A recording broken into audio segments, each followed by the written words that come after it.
Hello everyone, welcome to study with Tisha. तो हम आज सेमेस्टर 7 में जो एआई का सब्जेक्ट है उसमें हमने लेक्चर 1 और लेक्चर 2 देख लिया है। अभी हम लेक्चर 3 देखेंगे। तो लेक्चर 2 में हमने देखा था कि what AI can do today. तो यहाँ से बाकी था तो एआई आज के ज़माने में क्या कर सकता है। ठीक है, तो AI is widely used in various sectors due to its versatility and efficiency and versatility की वजह से वो वाइडली यूज़ हो रहा है, जो हमें पता है। Natural processing language NLP AI can understand. अभी पहले क्या था कि गुजराती नहीं समझ सकता था वो, अभी एआई गुजराती भी समझने लगा है। ठीक है, वो जो नेचुरल प्रोसेस लैंग्वेज जो होती है वो भी वो अंडरस्टैंड कर रहा है। Understand, interrupt and generate human language.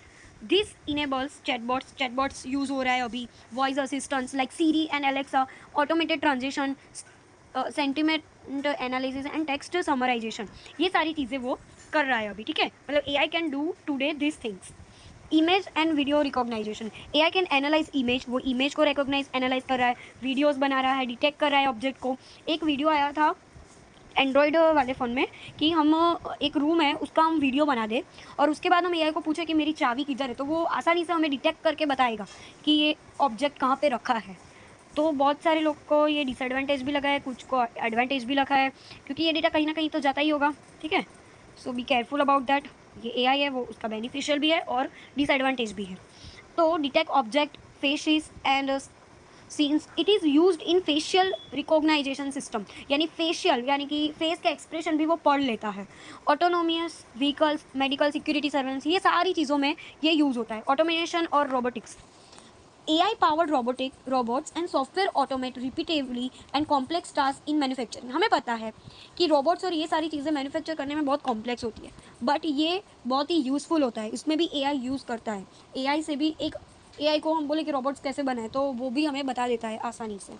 Predictive analytics and decision making, वो एनालाइज भी कर देता है। लार्ज डेटा सेट्स हो तो उसमें वो पैटर्न्स भी फाइंड करके दे देता है हमको। This is useful in areas like weather forecasting, stock market analysis, fraud detection, personalised health care, ये सारी चीज़ों में ये एआई जो प्रिडिक्ट करता है वो बहुत यूजफुल होता है। Self learning and adaptation, AI system can improve over time through machine learning. Machine learning से वो उसको मतलब इम्प्रूव करता है day by day. Self driving cars जो अभी आ गई है वो जो एआई से रिकमेंड करते हैं, मतलब एआई से चलती है। फिर आता है humans and machines differ greatly in how they think, learn and work. Human and machine दोनों डिफरेंट चीज़ें हैं। कैसे वो थिंक करता है वो अलग चीज़ है, लर्न कैसे करता है, वर्क कैसे करता है, ये सारी चीज़ें। तो अभी हम ह्यूमन और मशीन्स उसका एक मतलब डिफरेंसेस देखेंगे। तो ह्यूमन जो है इंटेलिजेंस हैव इमोशनल, ह्यूमन के पास इमोशनली इंटेलिजेंस है, यानी कि वो इमोशनल है। ये मशीन जो है वो आर्टिफिशियल है, मतलब वो फेक है, मतलब उसको इमोशनल नहीं है वो। ठीक है, वो क्रिएटिव है human. Moral intelligence, they can think abstractly, make ethical decision, वो इमोशनली डिसीजन ले सकता है, एथिकली डिसीजन ले सकता है। लर्न फ्रॉम लाइफ एक्सपीरियंस, उसका जो लाइफ में एक्सपीरियंस होगा उसके हिसाब से वो ह्यूमन डिसीजन लेगा। मशीन क्या करता है, हैव आर्टिफिशियल इंटेलिजेंस, एआई जो है वो enables them to solve specific problem and learn from data, वो डेटा से लर्न करेगा, वो एक्सपीरियंस से लर्न नहीं करेगा। हावेवर दे लेक इमोशंस, उसके पास इमोशनल नहीं है, तो सेल्फ अवेयरनेस और ट्रू अंडरस्टैंडिंग नहीं होगी। ठीक है, फिर आता है एडेप्टेबिलिटी, लर्न थ्रू एक्सपीरियंस। वो ह्यूमन जो है वो कैसे लर्न करेगा, एक्सपीरियंस से, ऑब्जर्वेशन से, एजुकेशन से। They can adopt to new situations, वो न्यू सिचुएशन को अडॉप्ट करता है या फिर उसको फेस करता है। थिंक क्रिटिकली भी सोचता है, डील करता है। ठीक है, ये इसमें क्या है, तो इसमें तो सिर्फ मशीन लर्न फ्रॉम डेटा, जो हम डेटा देंगे, ह्यूमन जो डेटा देंगे उससे ही वो लर्न करेगा। यूजिंग अल्गोरिदम, ये सारी चीज़ से वो लर्न करेगा। दे can adopt with in limited environments, वो अडॉप्ट कर देता है, but struggles, unpredictable, unfamiliar situation जब वो उसको देंगे हम तो वो उसे सॉल्व नहीं कर पाएगा। क्यों? क्योंकि वो तो सिर्फ डेटा से ही लर्न करता है, नॉट जो एकदम से जो कोई सिचुएशन आ जाती है तो वो उसको हैंडल नहीं कर सकता। Speed and efficiency, slower at calculation, calculation में ह्यूमन जो होते हैं वो थोड़े स्लो होते हैं, बट इसमें एक्सट्रीमली फास्ट होते हैं क्योंकि ये मशीन है। And data processing, they can multitask but get tired and distract, जो ह्यूमन है वो करता तो है, मल्टीपल टास्क करता है, बट वो टायर्ड हो जाए, थक जाता है या फिर डिस्ट्रैक्ट हो जाता है। इसमें नहीं होता। रिपीटेडली डेटा हैवी टास्क तुम दो, do not need rest, can operate 24/7, वो चलता ही रहेगा, वो टायर्ड नहीं होगा। ठीक है, तो ये होता है ह्यूमन और मशीन्स के बीच का डिफरेंस। ठीक है, ये नोट्स आपको चाहिए होगी तो आप मुझे स्टडी विद टीशा नेम की इंस्टाग्राम आईडी पे मुझे डीएम करना, तो आपको चैप्टर वाइज ये पीडीएफ मिल जाएगी। ठीक है।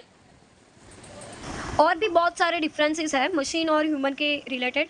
Creatively and emotional, naturally creative है, इमोशनल है, कैपेबल ऑफ ओरिजिनल थॉट, उसके पास ओरिजिनल थॉट होंगे इन्वेंट करने के लिए, इमेजिन करने के, फील एम्पैथी, एम्पैथी वो फील कर सकता है। कोई भी आया, कुछ उसने डाला कि भाई मेरी ये तकलीफ है, तो वो इमोशनली हैंडल करेगा। ये इसमें क्या होगा, can generate creative content using pattern से वो क्रिएट करेगा। Lake true creativity, emotional understanding उसकी कम होगी, ठीक है। फिर आते हैं हम डिसीजन मेकिंग में। कंसीडर एथिक्स एंड एम्पैथी, हम लोग एथिक्स जो मतलब यही होना चाहिए, मतलब हम लोग चल रहे हैं, ठीक है, कोई ऑफिस में काम कर रहे हैं, चलो काम कर रहे हैं तो हमें पता है उसके एथिक्स क्या क्या है, उसके रिलेटेड हम लोग को उसको डिसीजन करेंगे, लॉन्ग टर्म इम्पैक्ट ना पड़े, ये सारी चीज़ें ध्यान में रख के। समटाइम बायस भी हम हो जाते हैं डिसीजन करने में, कोई हमारा फ्रेंड हो तो हम बायस हो जाते हैं। इमोशनल इन डिसीजन मेकिंग, ये सारी ह्यूमन की कंसिडरिंग है। और मशीन देखे तो उसमें वो logic, data, algorithm to make fast decision, उसको फास्ट डिसीजन करना है तो वो यूज़ करेगा लॉजिक्स को, बट मे लेक कॉन्टेक्स्ट और ह्यूमन वैल्यूज़। ये जो ह्यूमन वैल्यूज़, एम्पैथी, ये सारी चीज़ें वो ध्यान में नहीं रखेगा, सिर्फ लॉजिक और डेटा के अकॉर्डिंग वो डिसीजन लेगा। फिर आता है physical ability, physically limited, prone to fatigue and injury, मतलब इंजरी आ जाती है फिजिकली टास्क करने में। Can built a stronger, faster and more, अभी ये मशीन है, मशीन फिजिकली भी बहुत स्ट्रांग होती है, फास्ट होती है, used in dangerous and extreme environments. कोई आग है, ठीक है, आग लगी हुई है तो हम फायर एक्सटेंशन का यूज़ करेंगे, ठीक है, तो वो मशीन है, वो वहाँ पे जा सकती है, बट उसके बजाय ह्यूमन जाएगा तो वो जल जाएगा। तो that was the difference between machine and human. Dependency, created and train machine still require to program and guide and maintain them, ठीक है, वो उसे डिपेंडेड है मशीन पे कि वो उसको प्रोग्राम करेगा, उसको मेंटेन करना पड़ेगा, तो भी तभी मैं कर पाऊंगा। ये डिपेंड है ह्यूमन पे कि कब वो इनपुट डालेगा, डिज़ाइन करेगा, एथिक्स मुझे बोलेगा, तब मैं उसको कर सकूँगा, ठीक है। इंडिपेंडेंटली वो कुछ नहीं कर सकता, ये ह्यूमन पे डिपेंडेड है, ठीक है। ब्रेन्स आर एनालॉग और ये मशीन्स आर डिजिटल्स है, ठीक है, ये मशीन डिजिटल है, ये एनालॉग है। Processing speed is not fixed in brain, brain में प्रोसेसिंग स्पीड फिक्स नहीं होती, कभी बहुत टाइम भी लगता है ह्यूमन को, इसमें फिक्स होता है कि इतनी स्पीड में हो जाना चाहिए, ठीक है।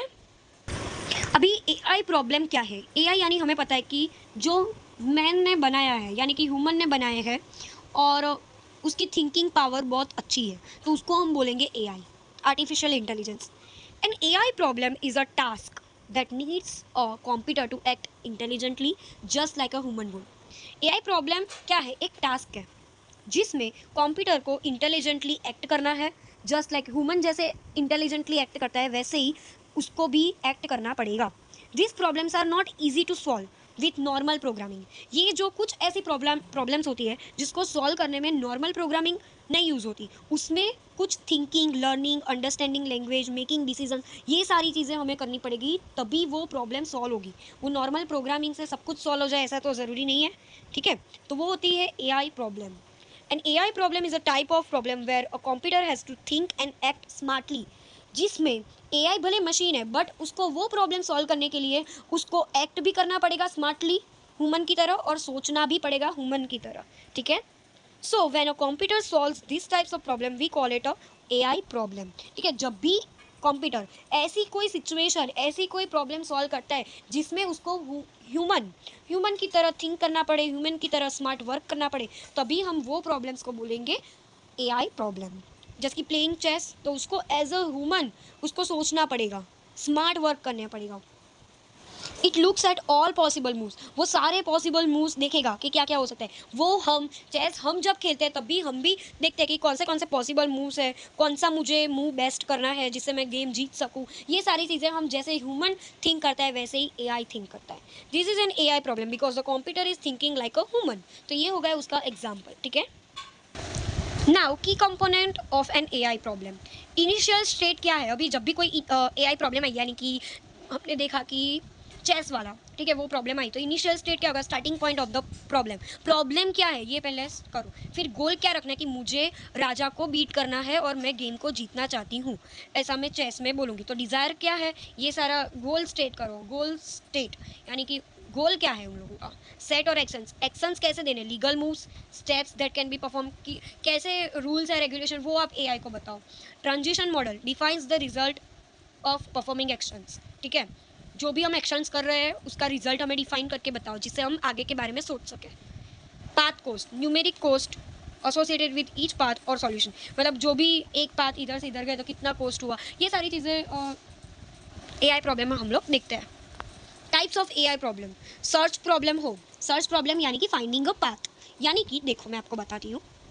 तो देखो ये सर्च प्रॉब्लम है, तो देखो ये एक बॉक्स है 1 2 3 4 5 6 7 8 और ये यहाँ पे सर्च करना है कि भाई इधर क्या आएगा, तो वो एआई क्या करेगा, ये सर्च प्रॉब्लम्स का यूज़ करेगा फाइंडिंग अ पाथ। यानी हम लोग ऐसा भी बोल सकते हैं कि मुझे इधर से फिर इधर जाना है, ये सारी चीज़ें, तो वो फाइंडिंग पाथ करना हो तो हम सर्च प्रॉब्लम्स का यूज़ करेंगे। फिर आता है चेस खेलना हो हमें तो गेम प्लेइंग, तो डिसीजन मेकिंग वाला यूज़ करेंगे। फिर नेचुरल लैंग्वेज प्रोसेसिंग, यानी कि मैं कुछ बोल रही हूँ तो आप समझ रहे हो, तो वो नेचुरल लैंग्वेज की प्रोसेसिंग हो रही है, यानी मेरी बात आप अंडरस्टैंड कर रहे हो, वैसे ही एआई आपकी बात का अंडरस्टैंड करेगा। पैटर्न रिकॉग्नाइज, फेस रिकॉग्नाइज, यानी कि फेस पे जो पैटर्न होती है उसको वो रिकॉग्नाइज करेगा, या फिर हैंड रिटर्न, या फिर ये सारी पैटर्न रिकॉग्नाइज करनी हो तो ये इसका यूज़ करेगा। फिर machine learning, learning from data, robotics, perceptions and movement in real world environment, यानी कि रोबोट नेविगेटिंग थ्रू, यानी कि हमें कुछ रोबोटिक्स के रिलेटेड कुछ भी प्रॉब्लम आती है तो हम रोबोटिक्स का यूज़ करेंगे।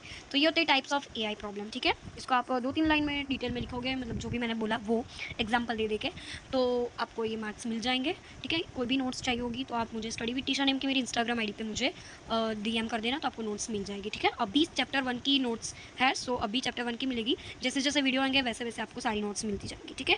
अभी नेक्स्ट वीडियो में हम आगे के चैप्टर्स देखेंगे, ठीक है, सॉरी लेक्चर्स देखेंगे। So thank you for watching, like share subscribe कर देना, और कोई भी डाउट हो तो डीएम मी, ठीक है। Thank you.